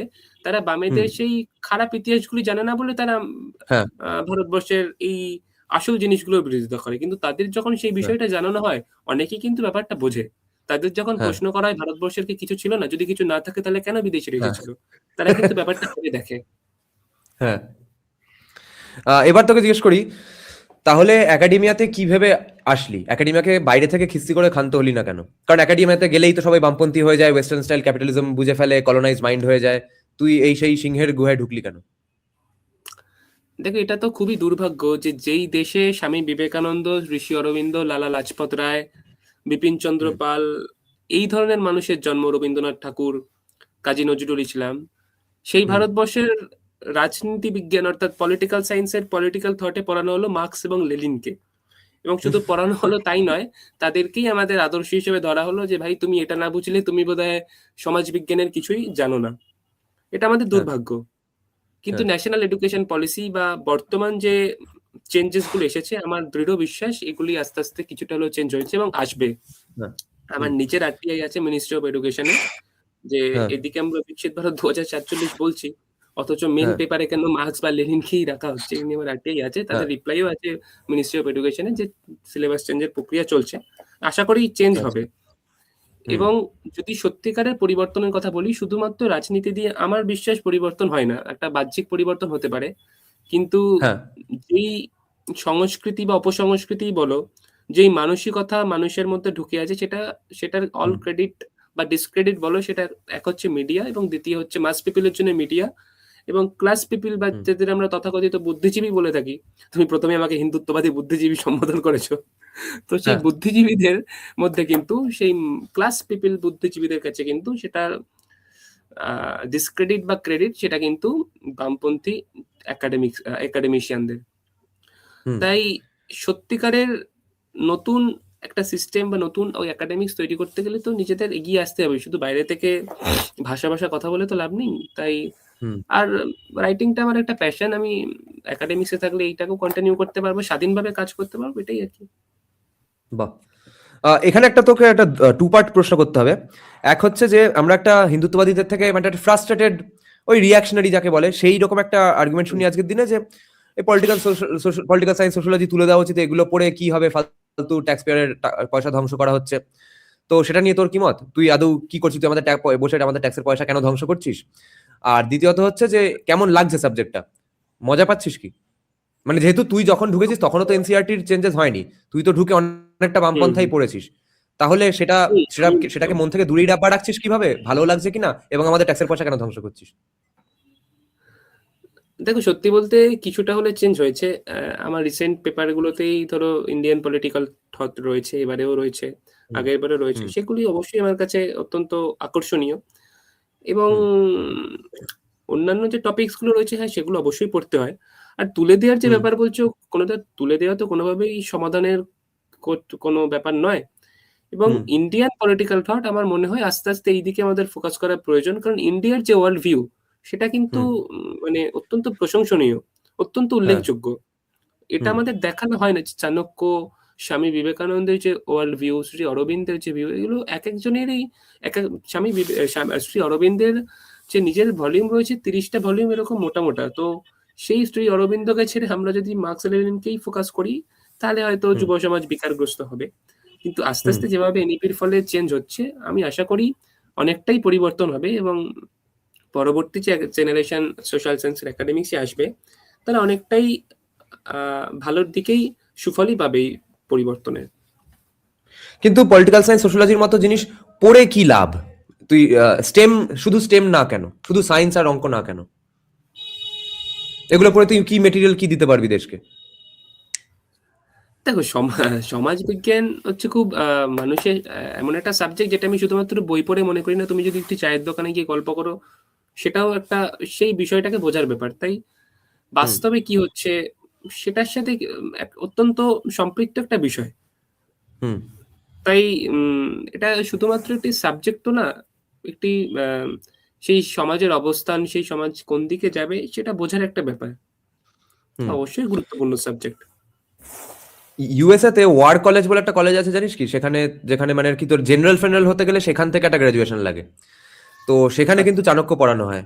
সেখানে আমি এমনকি সেইটার একটা লেকচারের লাইভ রিঅ্যাকশন ভিডিও করেছি। হ্যাঁ বল। হ্যাঁ, আমি রিসেন্ট তো দেখছিলাম বহু দেশেই গীতাকেও পড়ানো হচ্ছে এবং এটা তো কারণ গীতার মধ্যে শ্রীকৃষ্ণ যেভাবে কূটনীতিকে বুঝিয়েছেন, ভালো খারাপের মধ্যে সামঞ্জস্য রেখে কোন পথে এগিয়ে যাবেন সেই যে দিক নির্দেশগুলো বুঝিয়েছেন, সেটা কিন্তু বাইরের দেশ ফলো করে, আমরা ফলো করি না। কারণ আমরা মনে করি যে বিদেশের বুলিয়া ওড়নাগুলোই বোধহয় অত্যন্ত খুব কুল দেখানো, যেটা এখনকার যারা বামপন্থী যুব সমাজ রয়েছে তারা কিছু জানে না, বেশিরভাগই কিছু জানে না। তাদেরকে তুমি কিছুদিন আগে ওই কোনো ধরো খারাপ ঘটনা ঘটলো, ধর্ষণের মতো কোনো ঘৃণ্য ঘটনা ঘটলো, তারা সেটাকে নিয়ে স্ট্যাটাস দেয়, বিভিন্ন কিছু করে, কিন্তু তারা জানে না কিভাবে পশ্চিমবঙ্গে বানতলা মতো ঘৃণ্য ঘটনাগুলি তারা ঘটিয়েছে। তাদেরকে যখন উল্টো প্রশ্ন করা হয় তারা তখন জানে, তখন তারা বোঝে যে কাদেরকে তারা ফলো করছে। আর প্রথমে আকাশ থেকে পড়ে। তুমি নিজে সাক্ষী আছো। আর ভারতবর্ষ যে এগিয়ে ছিল এটা তো মানে নিঃসন্দেহে আজকে একাডেমিক্সে অনেকটাই প্রমাণিত হয়ে গেছে। ইনি নতুন করে বলার কিছু নেই। তোমার রমিলা থাপারের মতো যারা ইতিহাসকে এভাবে ভারতবর্ষের ইতিহাসকে বলিয়ে দেওয়ার চেষ্টা করেছে, তারাও বাধ্য হয়েছে লিখতে। দা হিন্দুতে একটি লেটার তো রয়েছে রমিলা থাপারের, যার আক্রমণ তত্ত্বকে আমি কখনো স্বীকার করিনি বা আমি প্রতিষ্ঠা করিনি। তো এরকম তারা জাতাকলে পড়ে বলতে বাধ্য হয়েছেন, এটাই সাকসেস। আস্তে আস্তে আসল ইতিহাস আমাদের সামনে আসছে। তো তোর ক্লাসে যখন মার্ক্সবাদী পয়েন্ট অফ ভিউ থেকে কিছু পড়ানো হয়, তুই কি মানে এক কান দিয়ে ঢোকাস এক কান দিয়ে বের করিস? নাকি বুঝিস যে ওটার অবশ্যই। মধ্যে কিছু ভালো পাস? না, ভালো তো আমি এখনো কিছু পাইনি, হুম। ওটাই আর কি। তো জাস্ট এক কান দিয়ে ঢোকাস, এক কান দিয়ে বের করিস। হ্যাঁ, সেরকমই। আচ্ছা। আহ, দক্ষিণপন্থী মতাদর্শ আর হিন্দুত্বকে বামপন্থার মতো কুল বানানোর জন্য কি শেখার আছে নতুন যুগের রাইটার, রিসার্চার, একাডেমিশিয়ানদের? বামপন্থীদের থেকে কোন কোন গুণ নিতে চাইবে দিগন্ত? খুব খুব ভালো প্রশ্ন এটা। এটা আমি মানে খুবই নিজে এই ব্যাপারটা নিয়ে আমি নিজেও ভেবে দেখেছি যে আমাদের মধ্যে কি নেই, যেই কারণে আমরা আমাদের বিষয়গুলি ঢোকাতে পারছি না। এটা কিন্তু মানে খুব খুব চিন্তার বিষয়।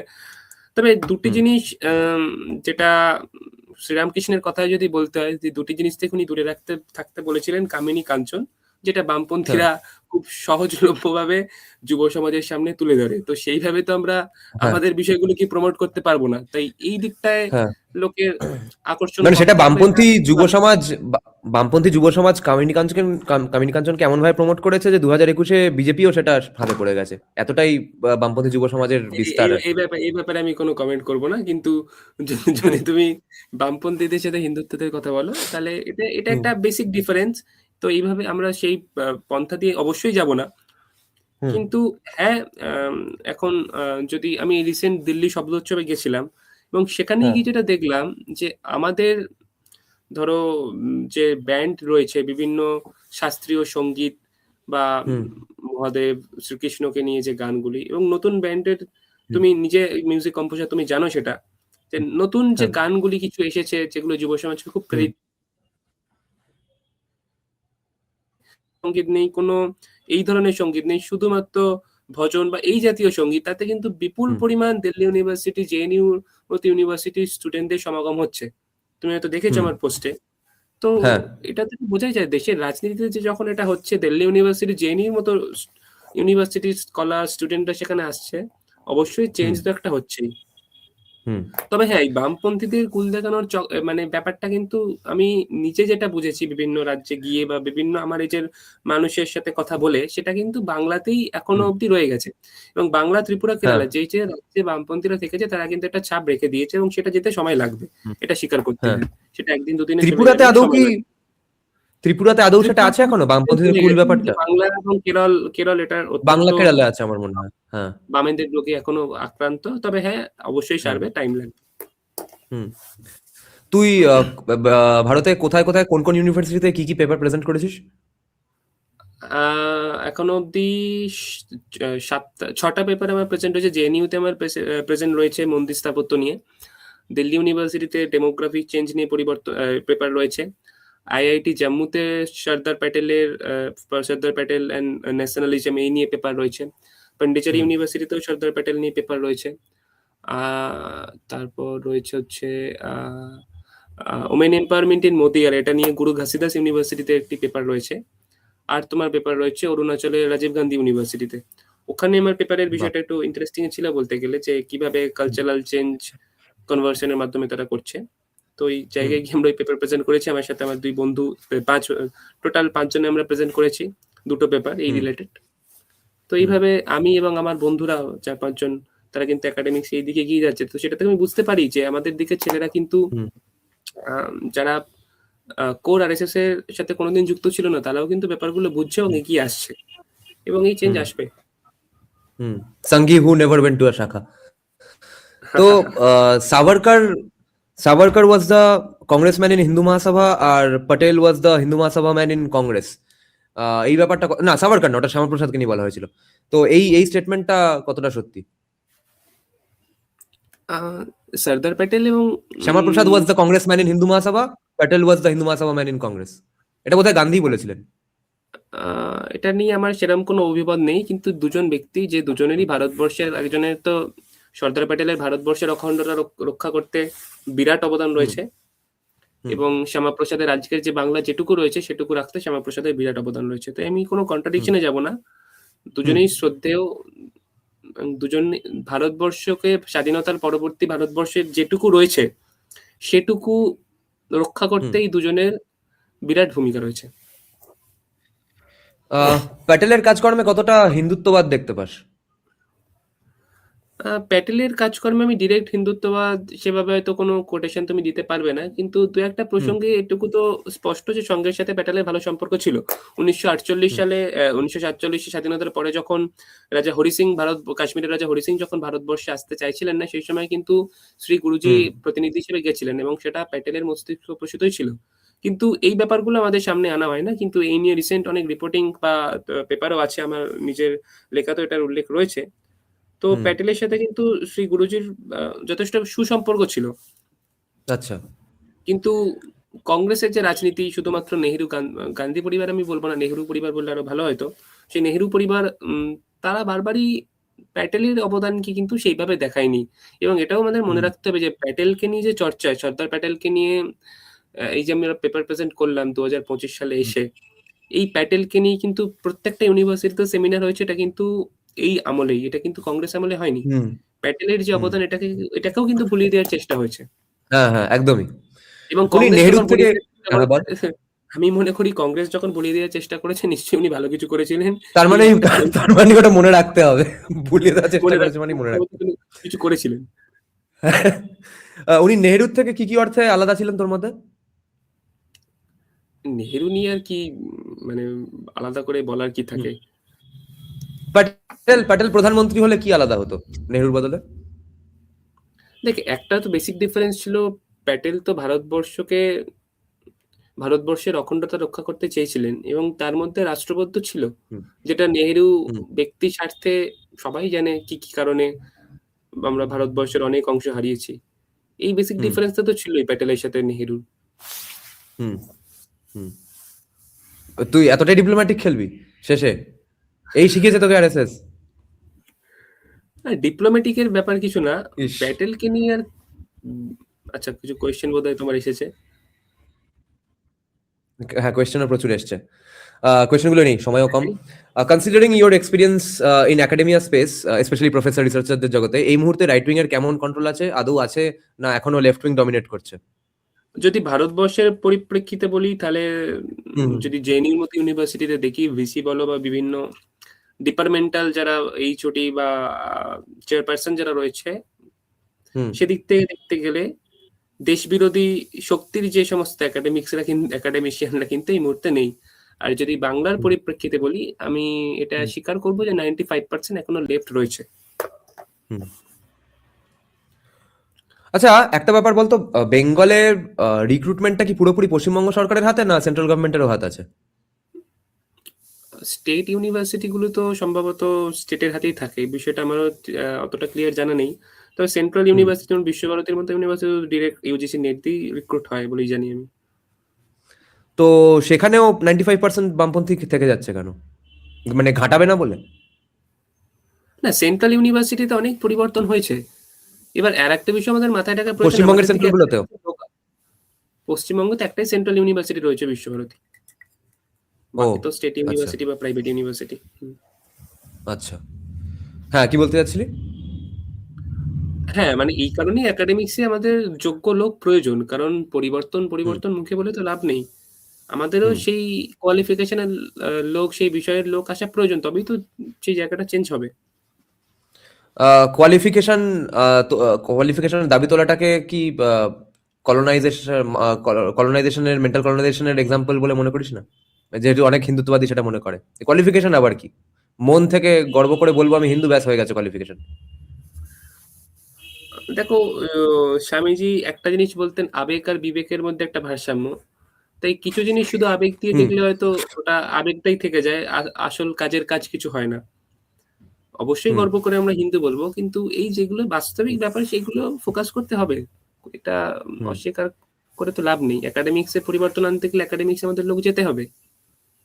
হুম। প্যাটেলের সাথে নেতাজির সম্পর্ক কি খারাপ ছিল? কারণ প্যাটেলের বাবা নেতাজিকে তার সম্পত্তি দিয়ে দিয়েছিল। আ এই বিষয়ে আমার কোনো মানে এই বিষয়ে কিছু নলেজ নেই আমার। তাই কিছু কমেন্ট করতে চাইব না আমি। হুম। দাঁড়া, আর কয়েকটা প্রশ্ন এসছে ওপরে একটু। হ্যাঁ, এটা একটা খুব ইন্টারেস্টিং প্রশ্ন। সংঘ হুম, ঠিক শাক্তদের সাথে রেজোনেট করতে পারে না কেন? সংঘের কি একটা একটা বৈষ্ণব বায়াস আছে? একদমই না। এরকম কোনো ব্যাপার নেই। যেই সময়ে ধরো 1925 ওই সময়ে জাতিভেদ প্রথা খুব আমি না একটু চরমে ছিল। এটা এটা কি অ্যাঙ্গেল থেকে বলছে আমি বুঝতে পারছি, সেটা একটু আমি একটু আগবাড়ি নিজে থেকে ইলাবোরেট করে দিই। একটু ভেজিটেরিয়ান হুম। নন ভেজিটেরিয়ানের ডিবেটটার কথা বলছে আর কি। আরএসএস এর কি একটু একটু প্রো আচ্ছা। ভেজিটেরিয়ান স্ট্যান্স আছে? না, এরকম ব্যাপার তো কিছু নেই। মোহন ভাগবতজি আমাদের সঙ্ঘের যখন ক্যাম্প হয়, এখন অনেক জায়গাতেই ক্যাম্পে হয়তো ভেজিটেরিয়ান ব্যাপারটা থাকে, কিন্তু এরকম কিছু ব্যাপার নেই যে যারা সঙ্ঘের সাথে আছে মাছ মাংস ডিম খাবে না। আমি নিজে খাই, এরকম বহুজন আছে, প্রত্যেকেই খান, 95% হুম লোক খান। হুম এরকম ব্যাপার কিছু নেই। এবং সেক্ষেত্রে যে স্বামীজির যে 1896 সালে সম্ভবত সারদা দেবী চৌধুরানীর সাথে একটি চিঠি রয়েছে এই খাওয়া দাওয়া সম্পর্কে, সেখানে উনি পরিষ্কার হুম। বলেছেন যে মাছ মাংস ডিম তোমরা খাও, তবে শরীরে বল পাবে। তো এই ব্যাপারটা স্বামীজিও খুব একটা ফোকাস করতে চাননি, আর শঙ্খ এই ব্যাপারটাকে নিয়ে খুব একটা হুম। খুব স্ট্রিক্ট বলে আমার মনে হয় না। তাহলে এই তোর প্রো মানে মানে নন ভেজিটেরিয়ান মানেই বরাহনন্দন, এই পার্সপেক্টিভটা কোন কোন গোষ্ঠীটা তোলে হিন্দুত্ববাদীদের মধ্যে? দেখো, সংঘই যদি না তোলে অনেকগুলো তাহলে তো বাকিটা কে থাকলো? এই লাউড মাইনরিটিটা কারা? গোষ্ঠী, না কিছু তো আছে যারা খুব কড়া ধাঁচের বলবো, যেটাকে যারা শুধুমাত্র গর্ব করে বলল আমি হিন্দু, এই কথাটাতেই বিশ্বাস করে, বাস্তবিক প্রয়োগগুলো হয়তো অতটা বোঝে না, তাদের মধ্যে তো হয়তো এই দাবি ওঠে, কিন্তু হুম সঙ্গীর এরকম কোনো স্ট্যান্স নেই বলেই আমি জানি। হুম। আচ্ছা, আরেকটা গুরুত্বপূর্ণ প্রশ্ন আছে এখানে। এক সেকেন্ড। হ্যাঁ হ্যাঁ। Right wing political ideology is not dependent on victimhood in general and doesn't have a global hmm, solidarity factor. এইটা কতটা বড় হুম, চ্যালেঞ্জ তোদের মতো ন্যারেটিভ বিল্ডারদের জন্য? যেহেতু তুই শুধু মানে নাকি কান্না গেয়ে জীবন কাটাচ্ছিস না, এবং তোকে সারা হুম। দেশে তোর অন্য সারা দেশে মানে সারা পৃথিবীতে হিন্দুত্ববাদীরা ছড়িয়ে নেই। এই দুটো প্রবলেমের হুম। সলিউশন কি করে হবে? এই দুটো বাধা কি করে তুই টপকাবি? না, ওরকম কিছু ব্যাপার নেই। দেখো, বাইরের ইউনিভার্সিটিতেও এই বিষয় নিয়ে এখন অনেক পড়াশোনা হয়। অক্সফোর্ড ইউনিভার্সিটিতেও এই আমি রিসেন্ট দেখছিলাম ধর্ম সম্মেলন, তো হুম হিন্দুত্ব পয়েন্ট অফ ভিউ নিয়ে কনফারেন্স। এই এই ধরনের এখন তারা বুঝেছে এই ব্যাপারটাকে তারা বাদ দিয়ে ইগনোর করার কোনো জায়গা নেই। সেটা ভারতের জেএনইউ হোক হুম কিংবা বিদেশের অক্সফোর্ড। হুম। এবং আচ্ছা, একটু যত লোক বিতর্কিত বাড়বে প্রশ্নে আস্তে আসি। আস্তে, হ্যাঁ হ্যাঁ বল। হুম, হ্যাঁ বল। যত আমাদের দিকের একাডেমিক্স এর লোক বাড়বে তখনই বিষয়গুলি আরো স্পষ্ট হবে। হুম হুম। হ্যাঁ, একটু বিতর্কিত প্রশ্ন একটা নিয়েই নি, যে চিকেন হুম। প্যাটিসওয়ালা কেলানি কেন খেলো ব্রিগেড গ্রাউন্ডসে গীতা পাঠের দিন? আমি যতদূর জানি এই বিষয়টা তো খুবই কন্ট্রাডিক্টরি বিষয়, হুম এবং উম এদিকের যেটা মতামত সেটা হচ্ছে, যেহেতু গীতা পাঠ ছিল একটি ধর্মীয় ব্যাপার, সেখানে তাদের ভাবাবেগে আঘাত লেগেছে, এটা একটা কারণ। মানে সেটা কি জাস্টিফাইড, ওই চিকেন প্যাটিসের জন্য ভাবাবেগে আদৌ আঘাত লাগাটা? সেটা নিয়ে একটা রহস্য আছে। হ্যাঁ, ওটাই মানে চিকেন রহস্যই আছে, প্যাটিসটা এটা কি নিয়ে। খুব হিন্দু বিরোধী বা গীতা বিরোধী? না, চিকেন প্যাটিসটা হিন্দু বিরোধী এটা কেউ দাবি তোলেনি, এটা নিয়ে সঙ্গেরও কোনো রকম কোনো স্ট্যান্স নেই যে চিকেন প্যাটিস খায় না, এরকম কোনো ব্যাপার নেই। সেই হুম পরিপ্রেক্ষিতে, সেই জায়গায় যেখানে গীতা পাঠ হচ্ছে, এটা এটা হুম যদি অন্যান্য ধর্মের কোনো একটা মিছিলে মিছিলে হতো, সেক্ষেত্রেও তারা মেনে নিত না। এবং আরেকটি বিষয় যে কারণে ওই মারধর বিষয়টা এসেছে, সেটা হচ্ছে ভেজ প্যাটিস বলে চিকেন প্যাটিস খাওয়ানোর একটা প্রসঙ্গ উঠে এসেছে, যে আচ্ছা আচ্ছা। চিকেন প্যাটিস ছিল কিন্তু ভেজ প্যাটিস বলে চালিয়ে দেওয়া। এতে এই হ্যাঁ মিথ্যে হ্যাঁ কথা বলা, হ্যাঁ, কেউ হয়তো ডিসেপশন হলে তো চিকেন খেতে সমস্যা হাতের চাননি, বাইরে যাবেই। তাকে ভেজ বলে দিয়ে দেওয়া, তার ভাবাবেগে ওটা অবশ্যই আঘাত লেগেছে। এই ব্যাপারটা তো অবশ্যই ঠিক অবশ্যই নয়। অবশ্যই। হুম, হ্যাঁ হ্যাঁ, ওটা আমি হলে আমিও ছাড়তাম না। যাদবপুর হুম, ইউনিভার্সিটির সব প্রফেসর ওই ইউনিভার্সিটির পাস আউট, বিশাল পরিমাণ স্বজন পোষণের ক্লিয়ার টেস্টামেন্ট এটা। হুম। তো তুই কি একমত না একমত না? না, ওইটা তো আছে, অবশ্যই আছে। যেই কারণে এই হুম দুরবস্থা একাডেমিক্সে। হুম। হ্যাঁ, মানে ক্যালকাটা ইউনিভার্সিটি তো একটা মানে বিশ্ববিখ্যাত ইউনিভার্সিটি ছিল। আমাদের ছোটবেলায় জনি হুম, কোয়েস্ট হুম, বলে হুম। একটা কার্টুন হতো কার্টুন নেটওয়ার্কে। সেখানে একটা এপিসোড দেখেছিলাম যে জনি কোয়েস্টের বাবা একজন প্রখ্যাত সায়েন্টিস্ট, তিনি একদিন আসছেন ক্যালকাটা ইউনিভার্সিটিতে লেকচার দিতে। আমাদের ছোটবেলার এবং কার্টুন, মানে যাদবপুর 70-80 ইউনিভার্সিটি, দশকের কার্টুন। যে ইউনিভার্সিটির সাথে শ্রী অরবিন্দর ইতিহাস জড়িত আছে, সেটা তো হ্যাঁ হ্যাঁ। পরবর্তীতে আজকের দিনে এই ভারত বিরোধী চক্রান্ত, ভারত বিরোধীর একটা আঁকড়া পরবর্তীতে হয়েছে। কারণ ইতিহাস যদি হুম দেখে, হুম। সেই যাদবপুর ইউনিভার্সিটির সাথে শ্রী অরবিন্দের একটা বিরাট সংযোগ রয়েছে। হ্যাঁ। পরবর্তীতে তারা সেই জায়গা থেকে সরে গেছে। হুম। His advice to his juniors who have a non-left ideology. How should they build their portfolio and CV to be considered for getting into top academic positions in India in future? Publishing books and what else? বাংলাতেই বলিস। হ্যাঁ, ideology জুনিয়রদের বলতে উম, যেটা আমি তোমায় বলছিলাম যে হুম আজকের যুব সমাজের মধ্যে ভারতের ভারত বিরোধী যে শক্তি যেভাবে একাডেমিক্সকে ধ্বংস করতে চেয়েছে সেই চক্রান্ত তারা জানে, এবং ভারতের আসল ইতিহাস, হুম ভারতবর্ষের আসল যে মাহাত্ম্যগুলো তারা বুঝতে শিখেছে, এবং তাই আলাদা করে হুম চাপিয়ে দেওয়ার কোনো প্রয়োজন নেই। তারা এখন ক্রস চেক করে দেখতে পারে, শুধুমাত্র ক্লাসে কেউ বলে দিল সেটা মেনে নিলে এটা হয় না এখন আর। যে কারণে এই রেজিস্ট্যান্সটা এসেছে আমাদের বয়সী ছেলে মেয়েদের মধ্যে, আমাদের সমবয়সীদের মধ্যে, সিনিয়র জুনিয়রদের মধ্যে। এবং হুম এইভাবে একাডেমিক্সে তারা আমার বন্ধুদের মধ্যেই বলো বা জুনিয়রদের মধ্যে বলো, এই হুম বিষয়গুলো নিয়ে ইন্টারেস্টেড প্রচুর লোক আছে যারা এটা নিয়ে কাজ করছে হুম এবং এগিয়ে যাবেও। হুম আচ্ছা, সবাইকে আর এমনিও আর 5 মিনিট মতোই আছি, কিন্তু মানে কোয়েশ্চেন গুলো বাংলাতেই করো। বাংলাতেই পডকাস্ট হচ্ছে, খামোখামা এক স্টেপ আবার এক বাড়িয়ে কেন ট্রান্সলেট করাচ্ছ?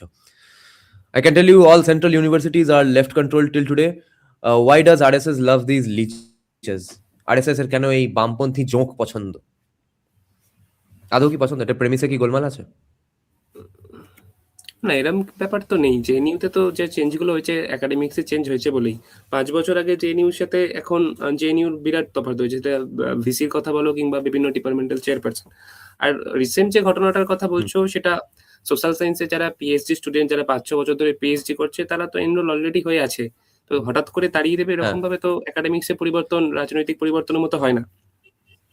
এটা হ্যাঁ তো সময় সাপেক্ষ ব্যাপার। অনেক অনেক হিন্দুত্ববাদী বিপ্লবীর মতে কিন্তু সেটাও মনে মনে একটু বাসনা আছে যে এমনি আছে এসে আজকে বলো যে এই তুমি বামপন্থী, কাটো এখান থেকে। তো মানে না, অনেকের যেমন এখানে মনে তো হয় যে মেরা আব্দুল আলাগ হ্যায়, তেমন অনেক হিন্দুত্ববাদীর মনে হয় যে মেরা মেরা ডিক্টেটর আলাগ হ্যায়। আমি একজন এমন হুম, হুম, হুম। ডিক্টেটরকে বসাবো, সে না, ঠিক না, না, আমার এটা কথা এটা মতো কাজ এটা আমি করবে। একেবারেই মনে করি না এইভাবে সম্ভব বলে। ওটা একাডেমিক্স এর ব্যাপারটা অবশ্যই এটা সঠিক প্রসিডিওর মধ্যেই হবে, এবং যেভাবে হচ্ছে হুম এটা হঠাৎ করে এসে সরিয়ে দিল এইভাবে তো হয় না। তো হ্যাঁ অনেক পরিবর্তন হয়েছে, যে কারণে জেএনইউর মতো ইউনিভার্সিটিতে আইকিএস নিয়ে রিসার্চ হচ্ছে, আইকিএস নিয়ে হ্যাঁ সেমিনার হচ্ছে, যেখানে আমার নিজেরও পেপার রয়েছে। হ্যাঁ এই পরিবর্তন হ্যাঁ হয়েছে বলেই হচ্ছে এগুলো। হুম এটা একটা ইন্টারেস্টিং কোয়েশ্চেন। টিএমসি অতটাও আরএসএস কে অপারেট করতে বাধা দেয় না কনসিডারিং সিপিআইএম টাইমস, বাট তাও ওয়েস্ট বেঙ্গলে আরএসএস এর ভিজিবিলিটি সেরকম এখনো নেই কেন? স্পেশালি ইন স্মল সিটিজ খুব কম ভিজিবিলিটি। এটা কতটা সত্যি? না, ভিজিবিলিটি নেই এটা একেবারেই নয়। পশ্চিমবঙ্গের সঙ্গের কাজ প্রথম থেকেই প্রতিকূলতার মধ্যে দিয়েই চলছে। তা সত্ত্বেও আমি তোমায় হুম যেটা বললাম যে মুর্শিদাবাদের মতো জেলাতেও সংঘ প্রথম 100টা শাখা এই রেকর্ড ছুঁয়েছিল।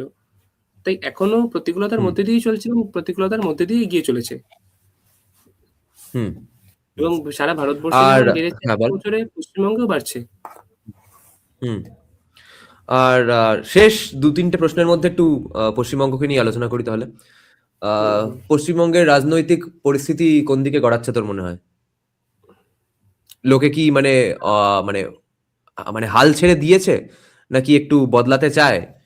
মানে shit has shit hit the fan? দেখো, মানুষ কি চায় সেটা তখনই তো সঠিকভাবে মতামত দিতে পারে কিনা সেটার উপর ডিপেন্ড করে। তো হুম পশ্চিমবঙ্গের রাজনৈতিক পরিস্থিতি আমরা সকলেই জানি, 21-এর পোস্ট পোল ভায়োলেন্স। তো হুম যেটা রেজাল্টে আসে সেটা পুরোপুরি মানুষের মতামত কিনা, মতামত যে নয় সেটা সকলেরই অবগত। হুম তো এই পলিটিক্যাল আচ্ছা এটাই। কালচারটা চেঞ্জ, হ্যাঁ বল। এটাতেও আমার যেটা মনে হয় বামেদের একটা, মানে বামেদের কারণেই পলিটিক্যাল কালচারটা পশ্চিমবঙ্গ, কেরালা এই সমস্ত স্টেট গুলিতে এত নোংরা। অন্যান্য রাজ্যে সেখানে হুম, বিজেপি না থেকে যেখানে কংগ্রেস আছে সেখানেও কিন্তু এত নোংরা পলিটিক্যাল কালচার, ভোট হলেই হ্যাঁ এটা পঞ্চায়েত ইলেকশনে কোনো এটা হয় না। এই পলিটিক্যাল হ্যাঁ কালচারটাকে নোংরা করেছে বামেরাই। এই হ্যাঁ কালচারটাও চেঞ্জ হতে অনেক সময় লাগবে। হ্যাঁ আচ্ছা, আজকের তাহলে লাস্ট প্রশ্ন। হুম। ওর মতে স্কটিশ চার্চের সোশ্যোলজি বা লিবারাল আর্টসের সিলেবাস কতটা ঠিক আছে বা কতটা বদলাতে হবে এখনো? ওর কি মতামত? সিলেবাস তো এখনো বিরাট পরিবর্তন দরকার। আমি তোমায় বলেছিলাম আগেই যে আমি নিজে হুম আরটিআই করেছি। কারণ আমি নিজে পড়তে গিয়ে মানে আমি নিজে পড়তে গিয়ে অনেক অংশে হতাশ হয়েছি যে কেন এখনো আমরা মুখে বলছি বিকশিত ভারত 2047, কিন্তু হুম সোসিওলজি, হিস্ট্রির মতো সাবজেক্ট গুলি হুম যেগুলি থেকে যেগুলি বামপন্থীদের আগ্রাস, সেই সাবজেক্ট গুলিতে হুম এখনো পরিবর্তন আসছে না। এটা তো আমার মনে হয় এই বিষয়টা একটা র‍্যাপিড চেঞ্জ দরকার। কারণ আর কতদিন এই বিষয়ে এই ঘুণ ধরা জিনিসগুলি ছাত্রছাত্রীরা পড়বে? হুম, ঠিক আছে তাহলে দিগন্ত, অনেকদিন পর ডিজিটালি হলেও মুখে মানে মুখোমুখি গল্প হলো। আবার শিগগিরই তোকে ডাকা হবে আলোচনা করতে। আর আমাদের রাজনৈতিক পরিস্থিতি বদলাচ্ছে কিনা সেটা আলোচনা করার জন্য প্রতি মাসে একবার করে হোক। আর বদলানোর পর তো রোজই করা হবে। তখন তো তোর যদি পোয়া বারোর পরিস্থিতি হয় তখন তোর পড়াশোনা ছেড়ে শুধু পডকাস্ট করা হবে, ঠিক আছে? ঠিক ঠিক ঠিক আছে। হ্যাঁ হ্যাঁ, গুড ঠিক নাইট আছে। দিগন্ত, বাকিদেরকে গুড নাইট। হ্যাঁ, আবার good night. রাত 11টায় দেখা হচ্ছে। শুভরাত্রি। টাটা দিগন্ত, ধন্যবাদ। যদি সবাই ফিরে যায়, ওরে ওরে ও ভাগা সবাই ফিরে যায়, যদি গহন পথে যাওয়ার কালে কেউ ফিরে না যায়, তবে পথের কাটা তুই রক্ত মাখা চরণ তলে একলা দলরে, তুই রক্ত মাখা চরণ তলে একলা দলরে, যদি তোর ডাক শুনে কেউ না আসে তবে একলা চলো রে।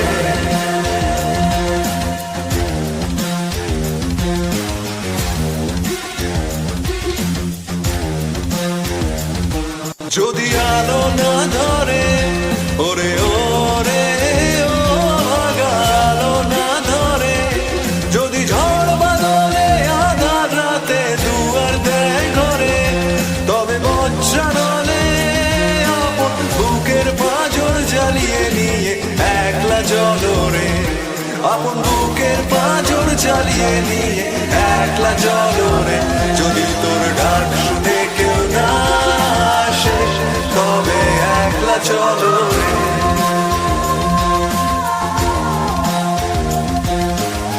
একলা চলো, একলা চলো, একলা চলো, একলা চলো রে।